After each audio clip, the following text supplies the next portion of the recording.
Good morning. Good morning students. 11th class arts English literature सभी students का बहुत बहुत स्वागत है। हम कॉल पढ़ रहे थे टेलीफोन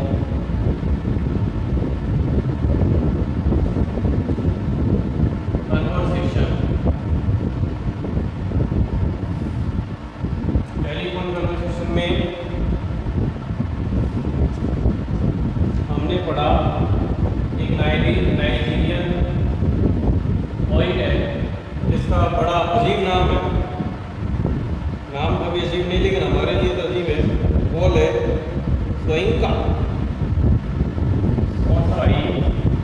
बोल है सोइंका, ये नाम है। स्टेंजा नंबर फर्स्ट में हमने उनकी बातचीत का अंश दोहराया कि जिसमें वो एक टेलीफोन पे मकान के रेंट या किराए के बारे में बातचीत करता है। वो इस बात को सुनिश्चित करना चाहता है लेडी से कि madam, for your kind information, I am African and I am dark. तो बाद में कोई दिक्कत नहीं होनी चाहिए, आप कलर देख के मुझे भगा दो ऐसे, ये बातें वो बोलता है। सेकंड स्टेंजा हमने इंडियन मीनिंग्स वगैरह तो समझ ली थी, लेकिन एक बार फिर से आपको समझा देते हैं।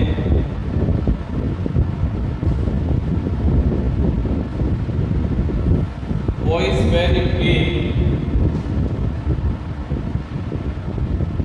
Voice when it came, lipstick coated long gold road, lipstick coated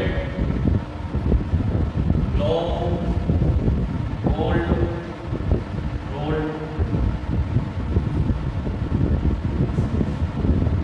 cigarette holder paper,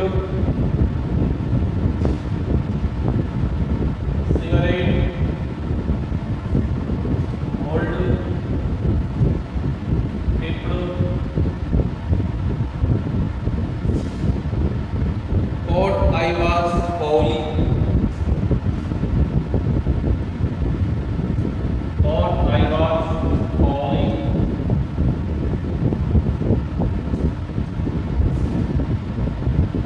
cigarette, how dark I had not measured, how dark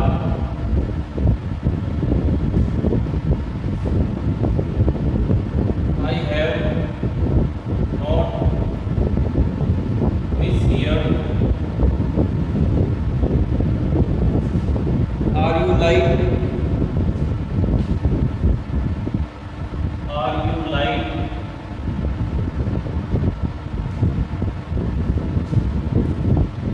or very dark,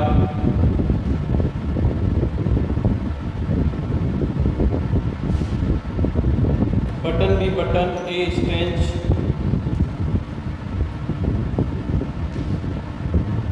button be button a strange,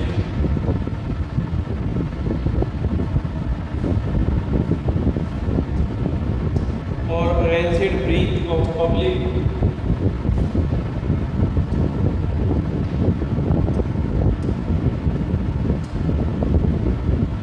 breath of public,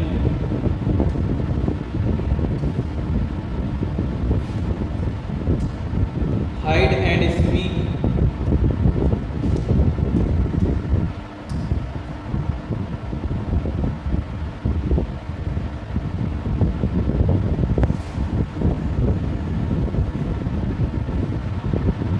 red booth, red pillar box, red booth, red pillar box, red double tiered, red double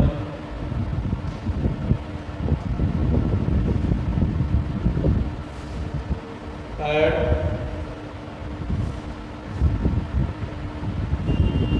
omnibus,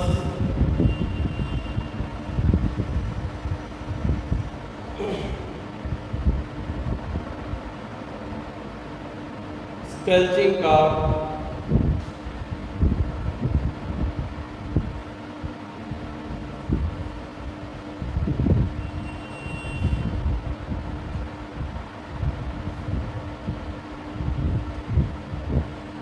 squelching car. अब देखिए इसमें आपको हिंदी में बता दिया था सभी meanings का। जैसे कोटेड का मतलब होता है पेंटेड, होता हुआ, और गोल्ड रोड का मतलब होता है लिपटा हुआ, कोड का मतलब होता है आश्चर्य, सरप्राइज, होली का मतलब होता है भद्रता से, मिस ईयर्ड का मतलब होता है कि सुनने में गलती ना होना, या फिर हो सकता है कि गलती करना सुनने में।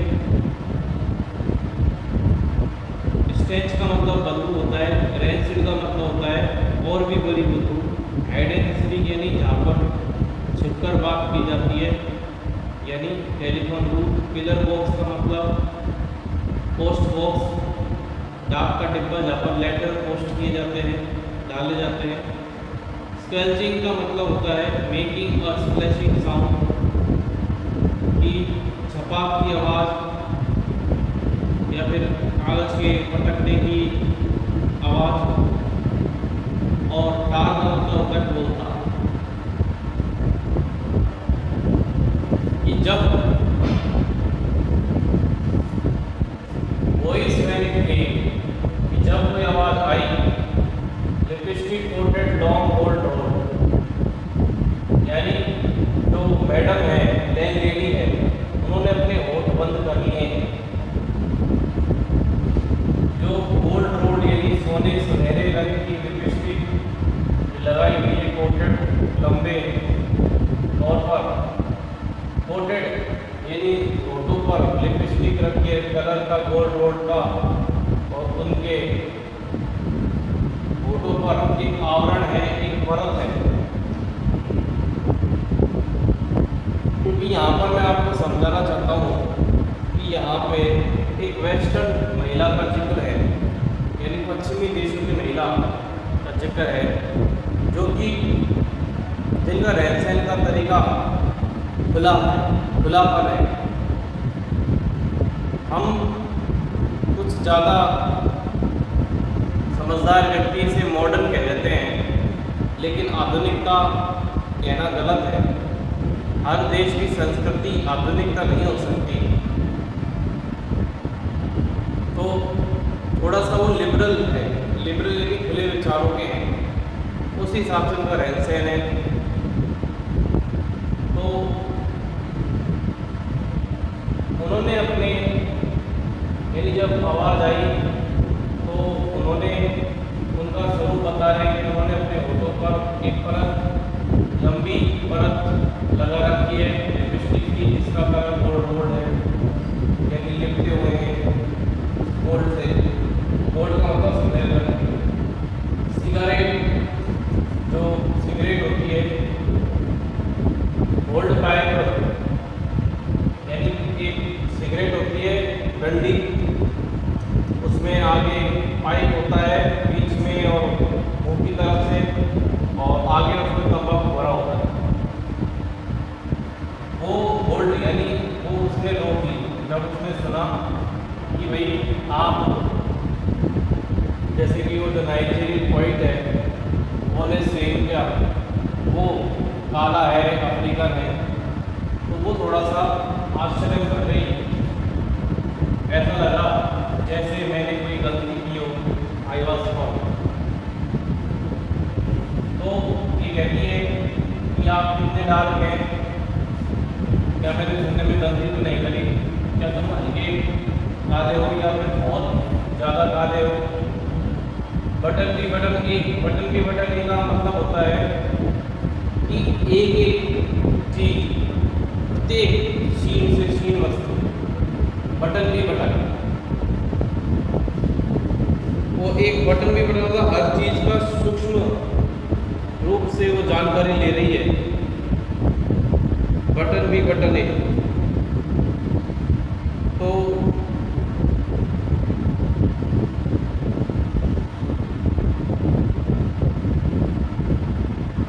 यहाँ पर इस प्रकार से ए बटन बी बटन ए, इसका मतलब है कि ये जो क्वेश्चन किए जा रहे हैं सूक्ष्म नॉलेज इंफॉर्मेशन वो व्यक्ति के बारे में पूछ रही है,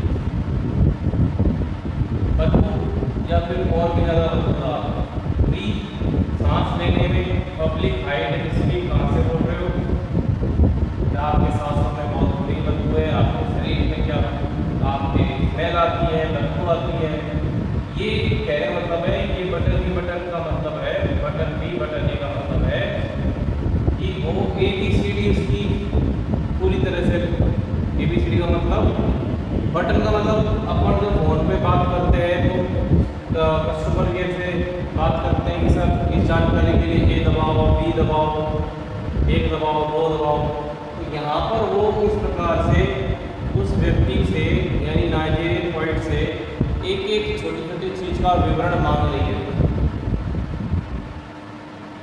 यहाँ तक कि उसने ये भी कह दिया कि क्या आपके मुंह से रेंसिड ब्रीथ यानी बदबूदार सांस और स्ट्रेंच शरीर से बदबू आती है क्या, यानी क्या वो ये समझती है कि काले व्यक्ति जो होते हैं वो सभ्य नहीं होते, उनमें रहन सहन का तरीका ज़्यादा विकसित नहीं होता है, वो थोड़ा लोअर क्लास में गंदे कपड़ों में और बदबूदार तरीके से रहते हैं, गंदे तरीके से रहते हैं। ये उस लेडी के जवाब में पब्लिक आइडेंटिटी, तो क्या आप जो पब्लिक यानी सामूहिक जो टेलीफोन बूथ है, रेड बूथ उधर से बोल रहे हो, या रेड बूथ से बोल रहे हो, या रेड पिलर से बोल रहे हो, बॉक्स के पास में रेड डबल टायर, तो रेड डबल टायर का मतलब यहाँ पे ये है कि वहाँ जो साइकिल वाली ओमनी बस जो है, ओमनी बस रेड डबल टायर, तो टायर फर्स्ट का मतलब, टायर फर्स्ट का मतलब होता है एक मंजिल और लाल रंग की डबल यानी दो मंजिल डबल डेकर, जिसको हम कहेंगे डबल डेकर ओमनी बस के पास से यहाँ पे स्कल्चिंग कार, स्कल्चिंग कार का मतलब क्या होता है यहाँ पे कि कोई आवाज़ तो नहीं, स्कल्चिंग कार का मतलब जो कोई कार है उसकी आवाज़ तो नहीं आ रही है कि वहाँ से की आवाज़ खचखचाते हुए कौन तार की आवाज़ आ रही है, तो ये थोड़ा सा विवरण है।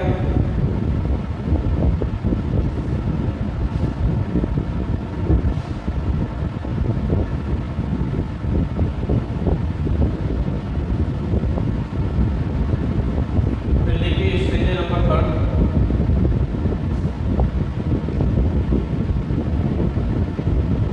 स्टेंजर number 3, I was real shamed. I was real shamed.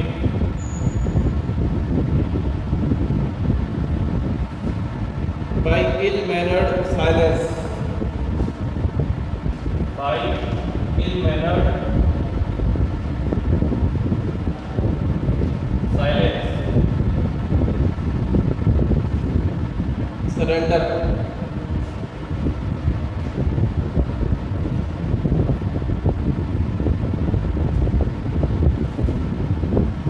Pushed, dumbfounded,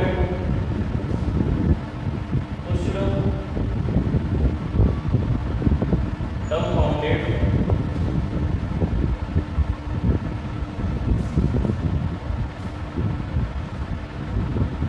to beg simplification, to beg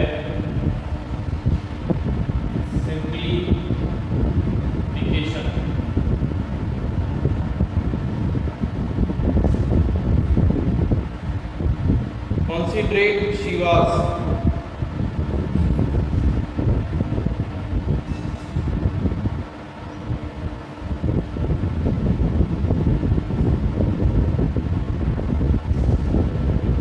Bearing the emphasis.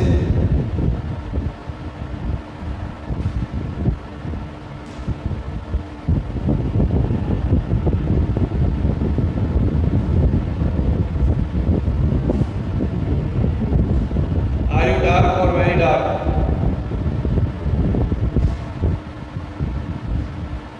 Are you dark or very dark?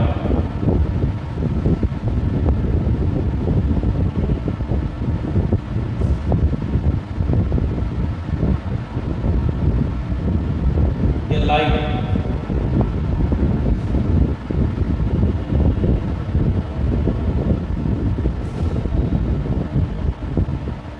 Revelation came.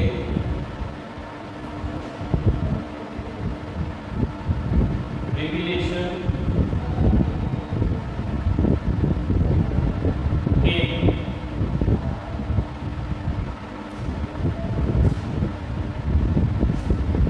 You mean like plane?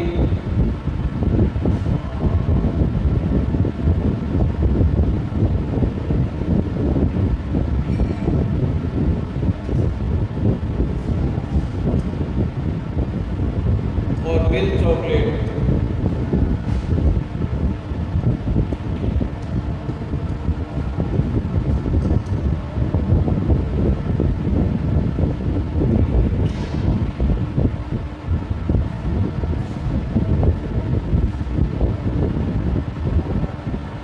Her accent was clinical. Her accent was clinical.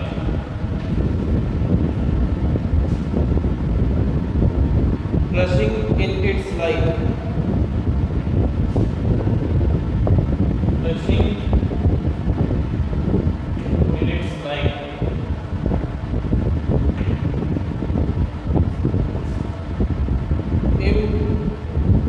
Impersonality rapidly.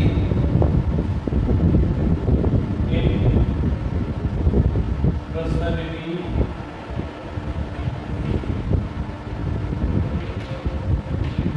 rapidly. Wavelength adjusted. Wavelength adjusted.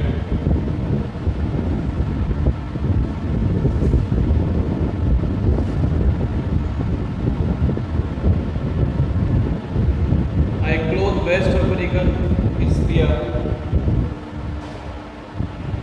I chose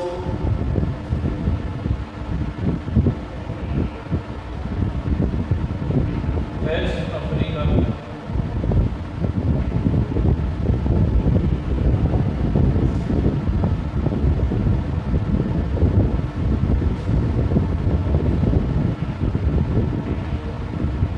spear.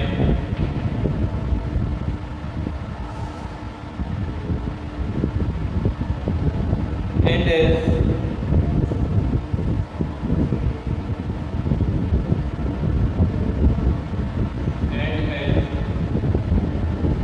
अभी बड़ा stage है.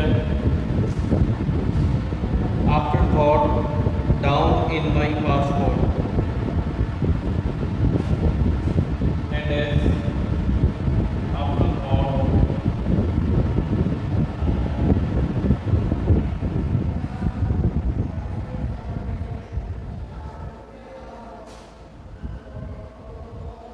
down in my passport.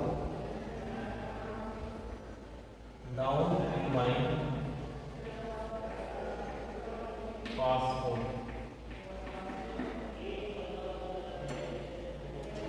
ये है stanza number 3.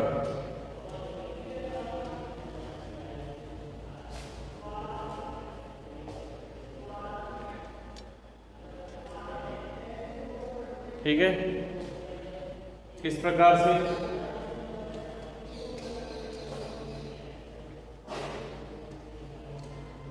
Shamed का मतलब होता है शर्म, डम्फाउंडेड का मतलब होता है घबराकर चुप रहना।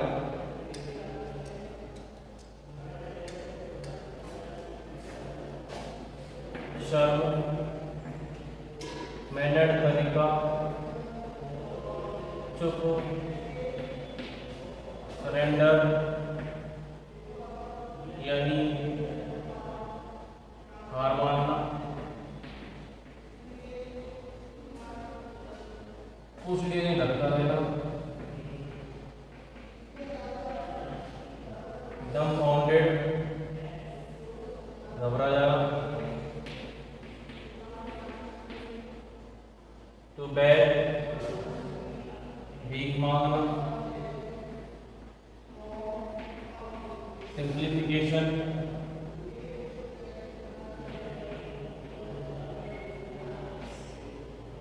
साधारण रूप,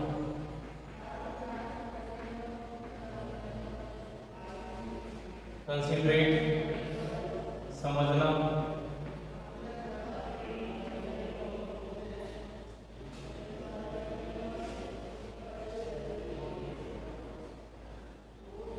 वेरिंग अंतर करना,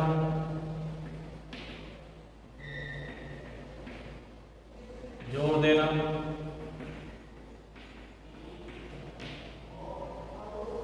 या होता है रिविलेशन के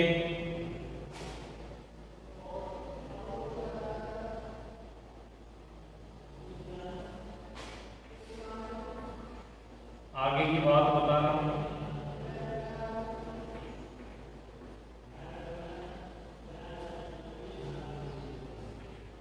मीन यानी मतलब,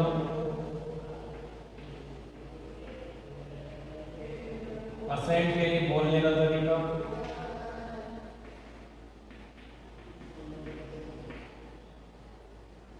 क्लिनिकल का मतलब होता है मेडिकल संबंधी, लेकिन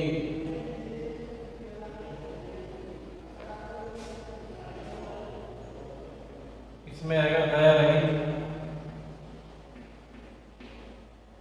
क्रशिंग चरमराते हुए,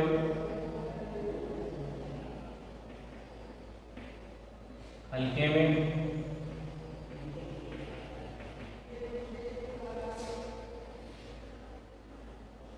सामान्य इम्पर्सनल यानी सामान्य,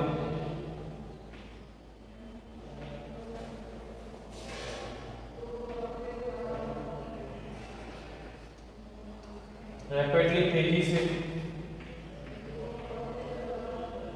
वेव लेंथ लंबे रूप में,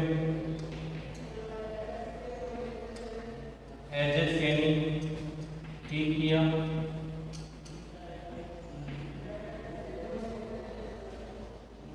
चूज यानी चुना, वेस्ट अफ्रीकन स्फीयर क्षेत्र, बाद के विचार,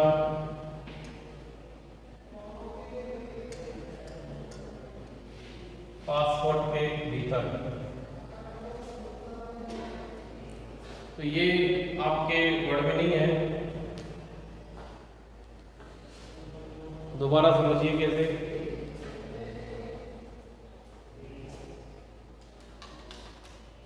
शेम यानी शर्म, शर्माया।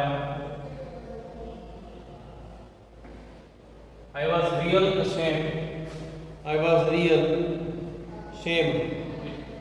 यानी it was real shame.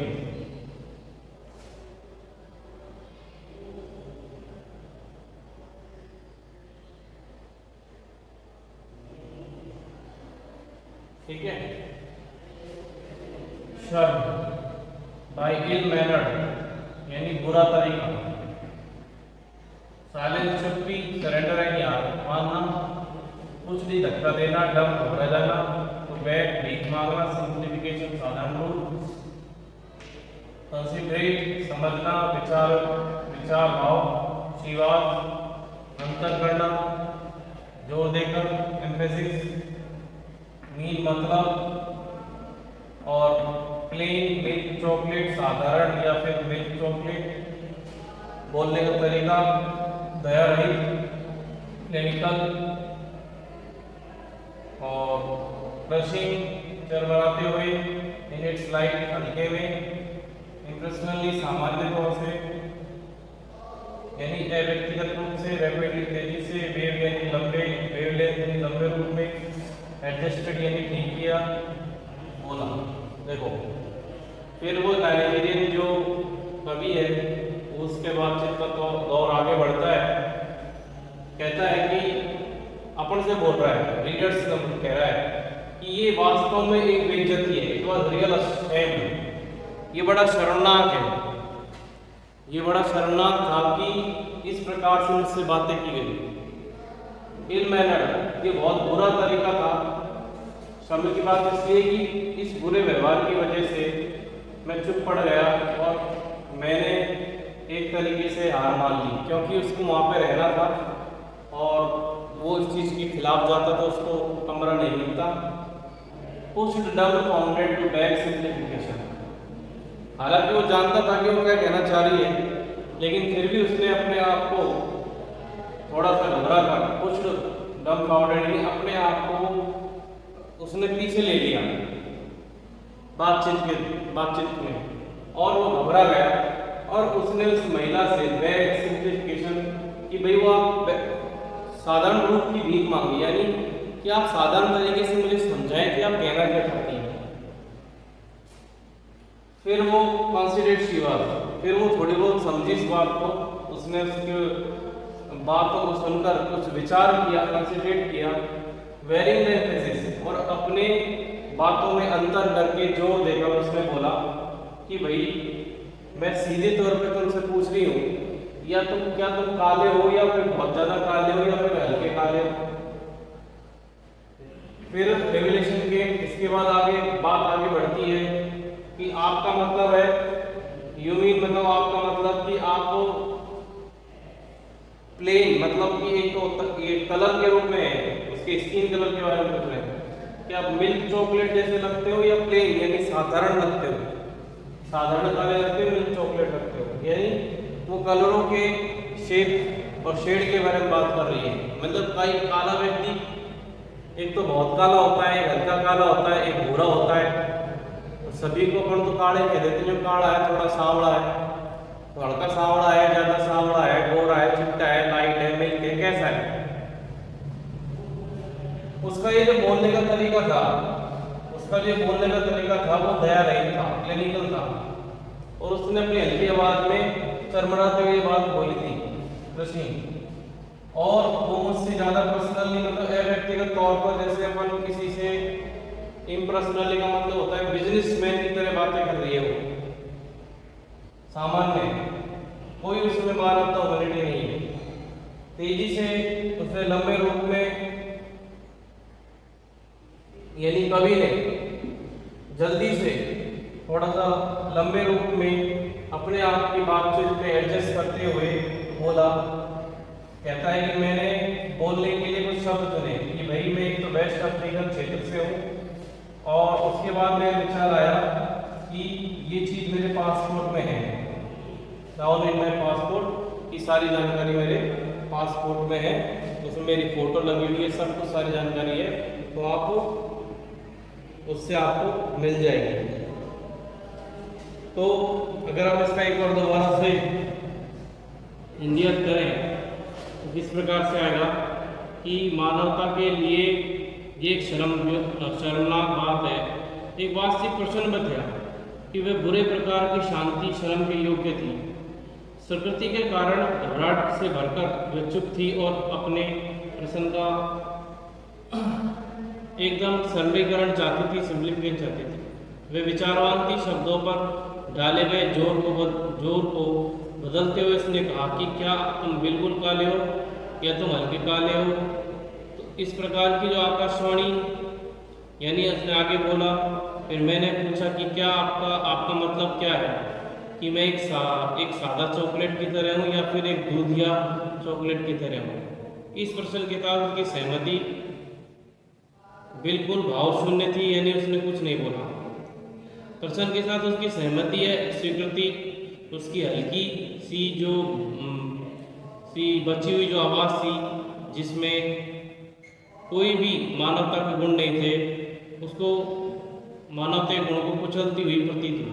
Krishna शीघ्रता के साथ मैंने अपनी आवाज़ को संतुलित करते हुए बोलने का विकल्प चुना और कहा कि मैं पश्चिमी अफ्रीका के काले भूरे रंग का हूँ, और बाद में विचारते हुए बोला कि मेरा रंग मेरे पासपोर्ट में है, यानी सारी जानकारी मेरे पासपोर्ट में है। यह आपका थर्ड स्टेंजा है।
होता है कि जो बातचीत है दो लोगों के बीच में, उसमें संवेदनशीलता कम है। लैंडलेडी जो है वो बहुत ही विचारपूर्ण है, अपने नज़रिए में ये दर्शाता है कि कवि की जो ब्रॉड माइंडेड, कवि द पोइट्स ब्रॉड माइंडेडनेस, यानी इसका जो खुलापन है विचारों का वो, और वो इस चीज़ को बड़े हल्के में ले रहा है जानते हुए भी, क्योंकि वो उसको वहाँ पे रहना है, उसको ये उम्मीद नहीं थी, इसलिए वो उसको थोड़ा बहुत खुले में ले रहा है, ब्रॉड माइंडेडली ले रहा है। नहीं तो अब तक तो जो चीज़ जिसके साथ ये चीज़ बार बार होती है वो तुरंत समझ जाता है, इतनी लंबी